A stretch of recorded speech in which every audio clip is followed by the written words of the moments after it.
Developing right now, a Delta flight was forced to return to Atlanta's airport this morning after what passengers described as smoke filled the cabin. Yeah, so we know that nearly 100 passengers and crew members were on board that flight after an emergency landing. Everyone did make it off the plane safely, but it still raised more questions about flight safety. That video pretty jarring there. 11 Alive's Joe Ripley joining us live at Hartsfield-Jackson International Airport.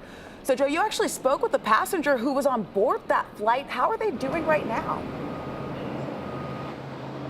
That's right. Well, the good news, Faith, is that they're okay. They are safe. But what was supposed to be a weekend of celebration turned into a headache for this passenger I spoke with. What was supposed to be a short flight home turned into a nightmare scenario. She described it, leaving her with more questions than answers. It's 30 minutes. That's how long it was supposed to take Kristen Morris and her family to fly from Atlanta back home to South Carolina. Got on the plane to Atlanta at about 8:30, and we sat on the runway for about 15 to 20 minutes, and I was kind of asking them, like, why were we sitting there? Nobody said nothing, and no sooner than we took off, the plane was filled with smoke. Breathe through your clothes, Nana. Soon after takeoff, Morris shot this video of this smoky scene on board Delta Flight 876 bound for Columbia. Probably like gas or like burning wires. People was on the plane saying, smoke, smoke, smoke, you know, yelling. And I guess the flight attendant got on the mic and was like, guys, we're aware that it's smoking. We're trying to get in touch with the pilot. According to Delta, 94 customers, 2 pilots, and 3 flight attendants were on board the Boeing 717. An emergency was declared and air traffic control was able to navigate the plane back to Hartsfield-Jackson in Atlanta.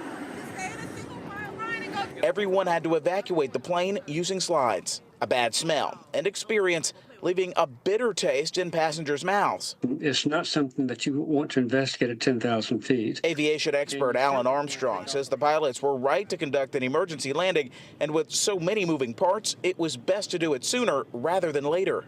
It's not discretionary, it's mandatory. If you're not sure your airplane's airworthy, you need to put it on the ground reasonably soon. But when it comes to flying again, Kristen Morris won't be so quick to take off. It's not worth the risk. Not with everything that's been going on. And then they just take it so light. It don't really seem like they care. Meantime, tonight, Morris is still working to get her and her family home. She says Delta only gave her 2 $12 meal vouchers for her troubles.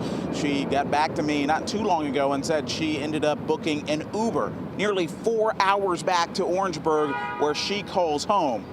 We're live from Hartsfield-Jackson here in Atlanta. Joe Ripley, 11 Alive News. Yeah, very concerning about what happened. Joe, thanks so much.